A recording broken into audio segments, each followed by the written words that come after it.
Hi, I'm Dr. Wanda Curlee from American Public University System. I am delighted to be here along with my peer here, Dr. Larry Parker. I will be talking about the workforce in the future for the government environment, and I think it's an exciting area. But a little bit about myself first. I am the program director of business administration at American Public University, as I mentioned before. I have a doctorate in management and organizational leadership. I have been teaching online for over 20 years, and I currently do research in artificial intelligence. It's an exciting topic, and I'm looking forward to speaking about it today. Dr. Parker, would you like to introduce yourself? I appreciate it, Wanda. And as she said, I'm Dr. Larry Parker. I'm also a program director at American Public University System for transportation and logistics, and also for supply chain management. Now, a little bit about myself, because my topic is actually going to be ensuring diversity amongst leadership in government. And a little bit of my background will show you where my expertise comes into that field. And, you know, obviously being an officer in the armed forces, you deal with a lot of leadership and diverse individuals. But I also had an opportunity to serve in our headquarters in the diversity office, and also as an inspector general. So all in all, I've served in the Marine Corps for 24 years. I've taught college level for 10 years, and my doctorate is in organizational management. And as you can tell with the things that are going on in the world today, there's a lot of talk about diversity. And as we get an opportunity to talk a little bit more today, we'll just give you a little bit of a taste of the type of topics that we'll discuss. And with that, I'll just turn it back over to Wanda and talk a little bit more about her topic. Absolutely. Thank you, Dr. Parker. I have been looking at artificial intelligence from a practical perspective, not from the coding perspective. I wouldn't know a 1 from a 0. So my talk will be looking at how artificial intelligence can help the leadership in the government today. And there's some exciting areas that are actually happening within the government about artificial intelligence. But before we even get there, did you know that there's 6 countries that are considered the top leaders in artificial intelligence? And they are China, Germany, believe it or not, Norway, Sweden, UK, and the US. I bet you thought I might not say the US, but yes, the US is there, and we are considered on par with China. And China is actually considered #1 in the area. We actually have about $10 billion in venture capital in the area of AI. So AI is being adopted and fostered within the US government. And in fact, there was an executive order recently signed in early February to talk about how we're going to proceed with AI within the government, within venture capitals, within civilian environments, and how we put that cooperation between the two of us. But some of the most exciting things that I've seen is that GSA has come up with some frameworks about how to adopt AI. And it's kind of using common sense. One of the frameworks is to look at the whole process and the sub-processes within it and decide which ones are your pain points or which ones just don't matter anymore. And once you can identify those, then you can decide, well, if they just don't matter anymore, get rid of them. The second one is if they do matter, does it make sense to put AI over it? And normally it does. So you can put AI to do something such as put calendars together, even maybe put a PowerPoint together, or to run some data analytics on whatever that process may be. And then it develops, and then it provides the information to whoever needs it in that process.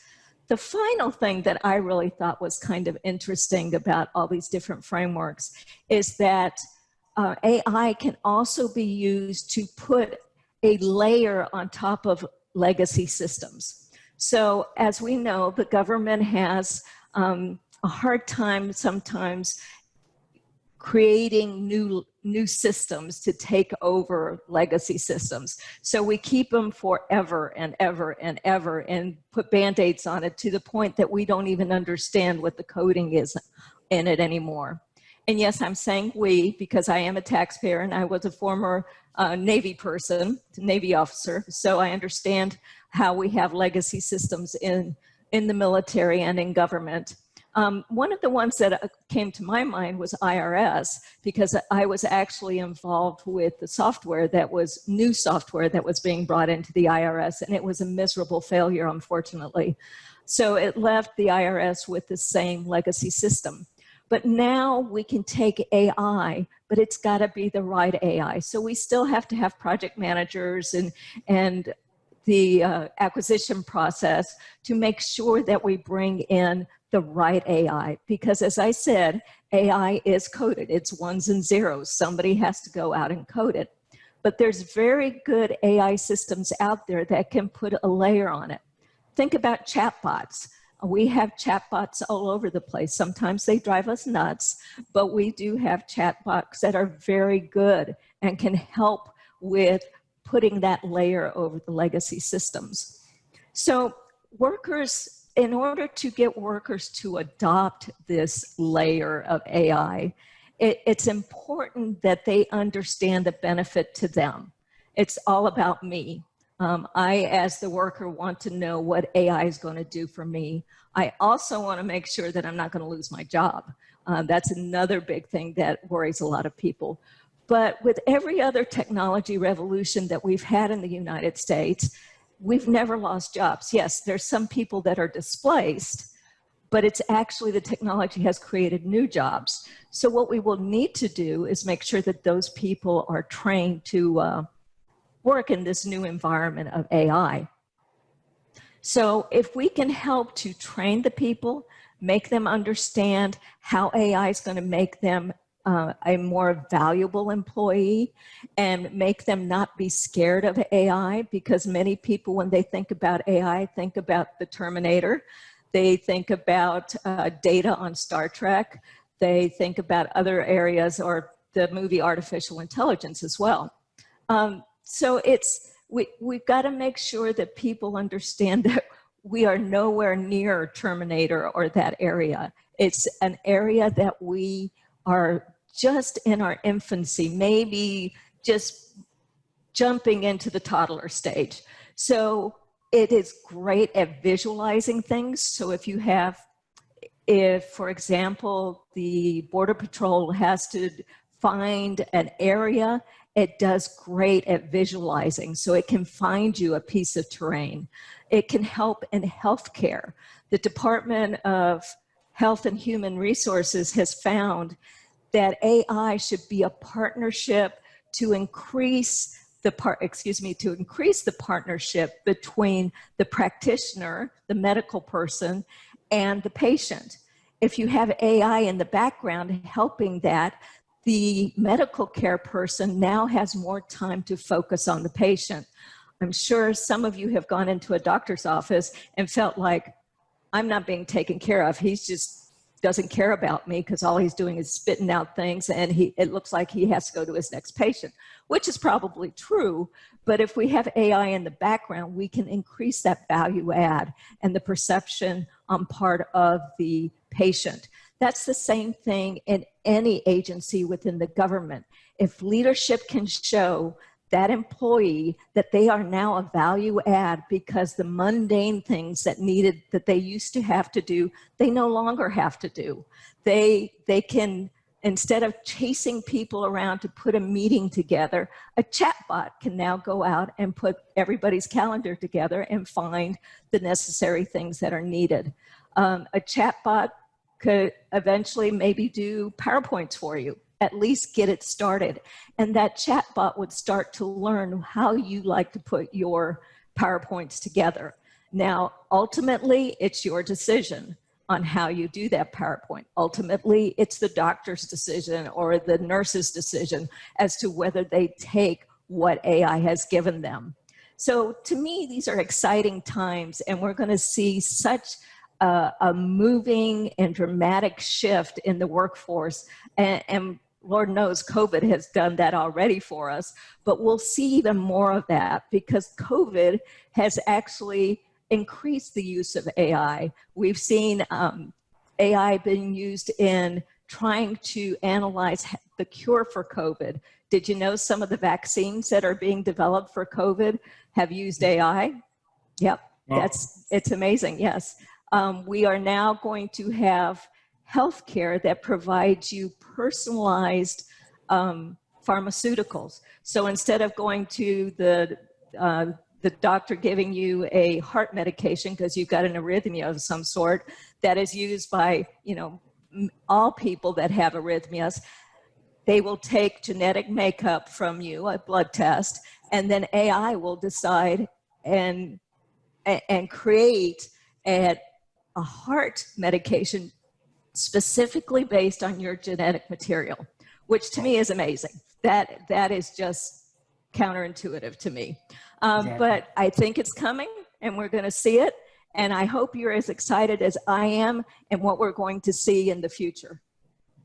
Well, absolutely for me, because again, my program, bread and butter for the majority of my career, has been transportation and logistics and supply chain, which is definitely going to benefit a great deal from automation. Well, it already has from automation. A lot of our warehousing, those type things benefit greatly from being able to, leverage, not dealing with individuals who are fatigued, that are getting counts, or at least as we see in some of the major logistics companies, the major retailers that move things around the country, it's because some of the analysis that they've been able to do. So I look forward to actually being a part of your talk as well.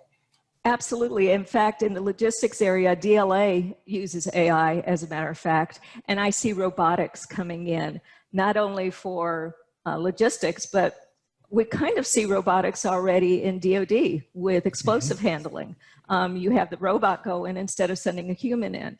And I can see where we will have a lot more robotics in the logistics and transportation area and in DoD, and who knows, even in healthcare. They're using some robots in healthcare already to deliver pharmaceuticals to patients that have COVID, so we're not exposing our healthcare workers.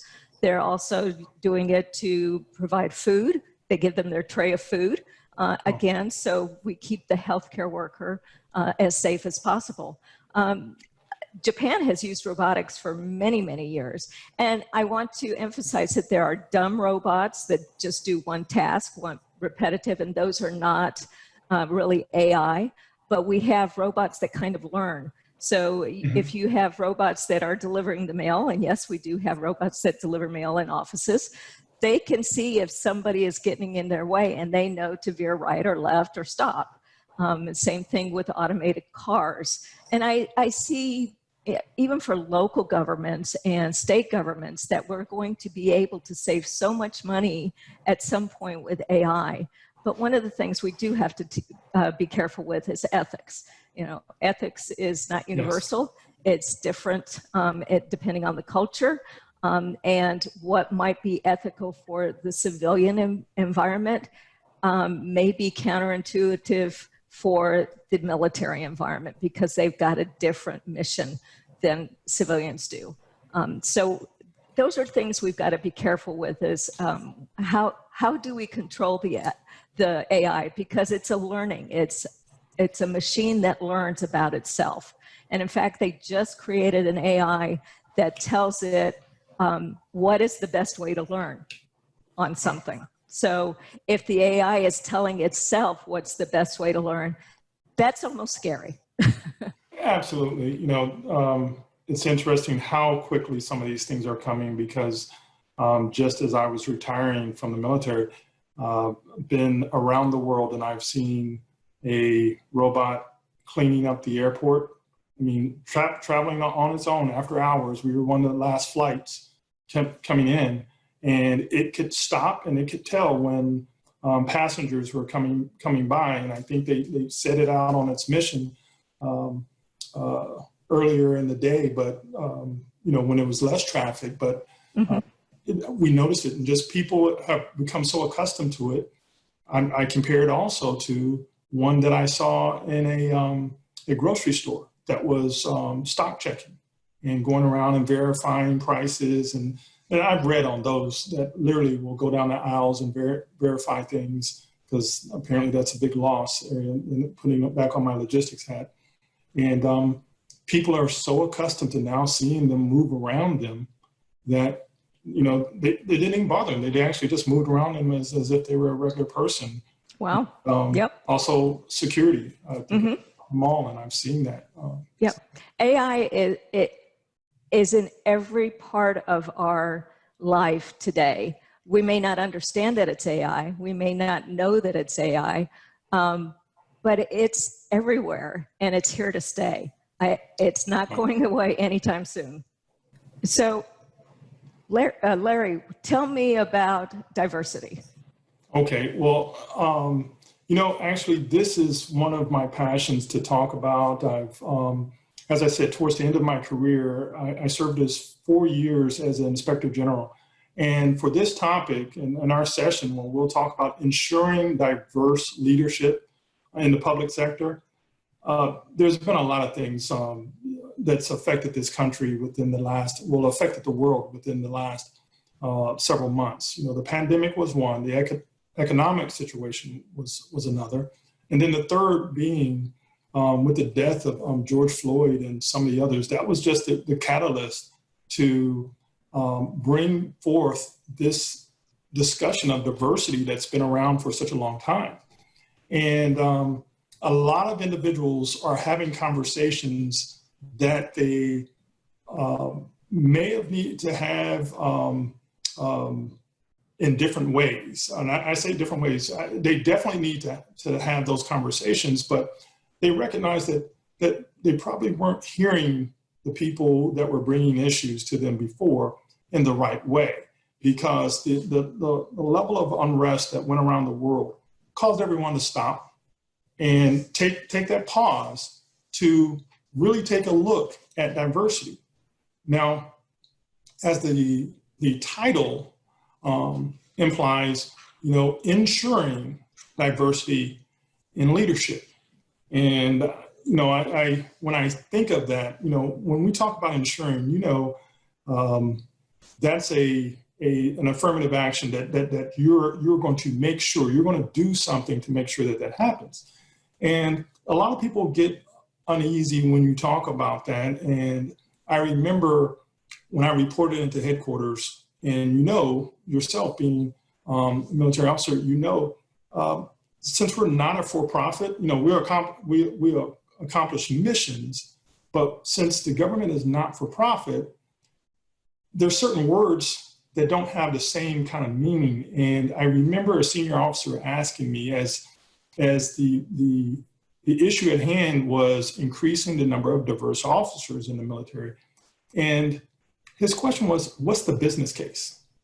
And you can see there's a juxtaposition there that's like, okay, well, first of all, we're not going for profit. We're in the military, we're going to accomplish the mission. We're all set about making sure the mission is accomplished. But I had to explain to him the condition or the mindset of the people that work for him or work in the unit, and how much better it would be if they were a more inclusive unit. If and that's another word that we slide in there to ensure that everyone understands, diversity for the sake of diversity really doesn't help a unit. And I stress this, and then it may get technical for us to get into the conversations, but when you just bring a bunch of different thinkers in, or just different people in, there's going to be some disruption.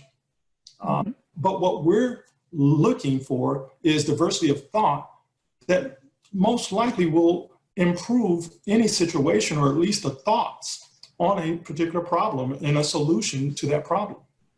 And, you know, as I continued along that story, at that same command, there was another leader who would ask the question, well, why can't a single race or a particular person be a mentee or a mentor to everyone? And, you know, and specifically it was saying, well, why can't a white person be a mentor to a Black person or a Hispanic person or whatever? And the answer is they absolutely can. And I know for myself, I have a diverse group of mentors. I look up to individuals. So do I. Exactly, you know, and so you don't limit yourself. But it was funny, and I know my boss, he put a note on the board from one of the general officers, and he says, there's no rule that says your mentor has to look like you. But if no one in senior leadership looks like you, there's a concern there. You know, and I'll share this, and then we'll kind of segue back here is, I remember the Navy Times, Marine Corps Times, well, all the Times, did a study on flag officers and their aides, general officers and their aides. And so when we say flag officers, for those that might not be familiar, we're talking about those officers in the Navy or in any of the armed services that are general officers, and we typically call them flags because they have a flag that represents their rank, their stars. And it was the whole premise of the study was to show, many of us know in the military, it's almost a reward or a payback to that aide to get a great eval, and typically a assignment that most times ends up, they get command and they get a top level school that advances their career. And so it doesn't take someone doing a lot of study to just start thinking about, okay, the large population, because these change over every 2 years, depending on the length of the command of the officer, every 2 years, and these individuals tend to get command. They're coming that fast. And depending on the size of your service, there's that many individuals who are getting selected for those type positions, and they're being rewarded. Well, they pulled the thread a little bit further, and they found that many of the general officers were white males. Many of the admirals were white males. And knowing that that individual is going to be with you a lot of the time, traveling a lot of times, and sometimes individuals are concerned because of how it might be perceived if they had a woman, or how it might be perceived if they had something. They noticed that large number or percentage of individuals that they selected looked just like them, from the same place as them. And they could show across all the services that the larger percentage of individuals, and they weren't claiming them to be racist, and this is why I always try to also bring this issue up. Sometimes it's not about racism, it's about socialism in some cases, where they're picking someone that they're most comfortable with. They didn't step outside their bubble. And I knew there was a guy he was from Michigan, and he picked another kid from Michigan just because they spent that much time together. But that limits the number of opportunities for other individuals to have those advances and get those type of chances. So I know those are things that you and I probably saw throughout our career quite a bit. And we just never thought about it. We knew what that one guy we knew, but we never thought about, as an institution, what that was doing. I'm going to give away my age a little bit here, but when I was in the Navy, we weren't allowed on ships. Oh, wow. Yep. So, and the Naval Academy, I think in my last 2 years, had finally allowed women. So to say that there were other women officers that were senior to me were few and far between. And in fact, the squadron I was in, I was the only woman officer. I was the only woman, period. So, and see, that's exactly it. And so when someone looks at the statistics, and I can only imagine, because I knew a number of individuals who went for interviews, you may have gotten invited to the interview, but depending on the political climate, if they wanted to say, well, hey, I don't want to risk being accused of sexual discrimination or anything of those nature, individuals tended to pick individuals that look like them. And so I just tell that story to just say there had to be action. And so I'll bring it back to that senior leader who asked the question, what's the business case? In the public sector, it's hard for us to wrap our mind around the business case for doing any action. You know, in the private sector, when it's really about marketing or reaching different groups, there is a focus group that can be pulled together within moments, because I may not know how best to advertise for a Chinese American, or I may not know how best to advertise to Puerto Rican American. But by asking and bringing those individuals into a room and making them inclusive in the process, we can be better at advertising to them.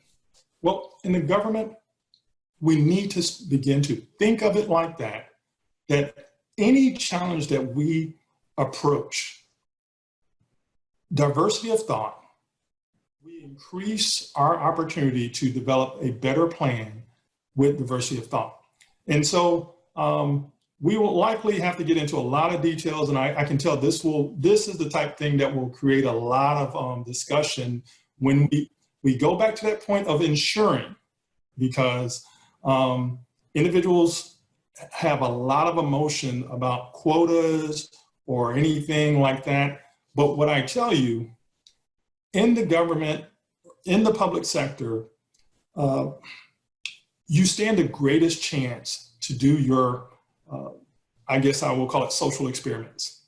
And Wanda, you know, anything that happens, or at least Congress is thinking about doing, us in the military, it like happens just like that. They will determine, you will do this and you will accept this. right. And really, with the millions that are in uniform, you get an opportunity to see what impact or how people feel about it.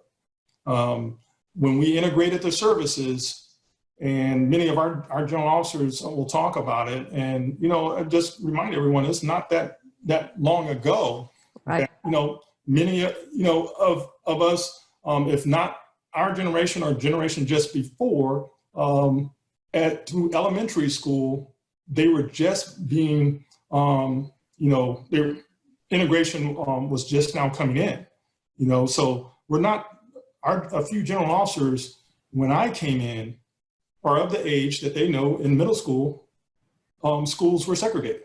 So I say this, there's many a time that they would tell stories of, we're integrated as a service, but there would be race riots on the weekends, or race issues on the weekend. So to bring it back to the general public sector, you represent the American people. You represent everyone. And so just like the statement that I made at the very beginning, that it's important that individuals can see reflection in leadership that looks like themselves, or at least that can be sympathetic or empathetic to what's going on, and ensuring that diversity in leadership can ensure that certain things are always taken into consideration. And if I can get, I won't say deep, but technical for one thing, and for those of us, many of us that are in the public sector have served in the military. And I give this example, and I know Dr. Curlee, you'll know this one. We talk about the difference in diversity and then inclusion and power, okay? And this is where I bring this in. I tell people there's a board for promotion and there's a board for command when you're an officer in the military. And the board for promotion is congressionally monitored. They make sure that everyone is, that they're taking a look at it. There's photos in some services that they look at, and they make sure that the numbers are not too skewed when they come out with the results. But the difference is in command. And that's in any institution. Because in the military, you often talk about post-command individuals who get certain opportunities. Post-command, as if they're a different kind of leader, or they've had different experiences, which they had in that case. But some people are even restricted from doing certain things because they're not post-command. Well, those boards are closed. Mm-hmm. And things that are not in your record, which promotions are limited to, in the command slating, anything that individual who sits on that board knows can bring that into that promotion. And so what I tell people is, if you looked at a board, or at least as we call it, the command board, when you walked into a command and you looked across and you saw the diversity of that board, in many cases, they would either all look one color, or the senior enlisted may be one thing and the senior officers may be another. Or if you took a population across the Navy or across the Marine Corps, yes, there may be X number of women 05s or 06s. But if you asked how many of them actually had command or had influence, the ability to influence major policy within an organization, then that's skewed. If you took that ratio, I guarantee you in many cases it's different. And so that's why when you say ensuring, and we'll just, I'll end this talking about the public sector, there needs to be value assigned to bringing that diversity of thought. I don't have all the answers. I'm sure we'll talk about it in some of our discussions here, but I'll leave you with that. Think about it. Just as the private sector has determined there's value in that focus group or bringing someone in, I would say we have to determine in the government the value in bringing diversity of thought, inclusivity, and equity in the contribution. So, Dr. Curlee, I'm looking forward to that type of discussion. You can tell I get passionate about it. Yes. I'm also looking forward to my AI discussion because I think it'll bring a lot of interesting questions. Absolutely. Absolutely. So we look forward to seeing you very soon. All right, then. Take care.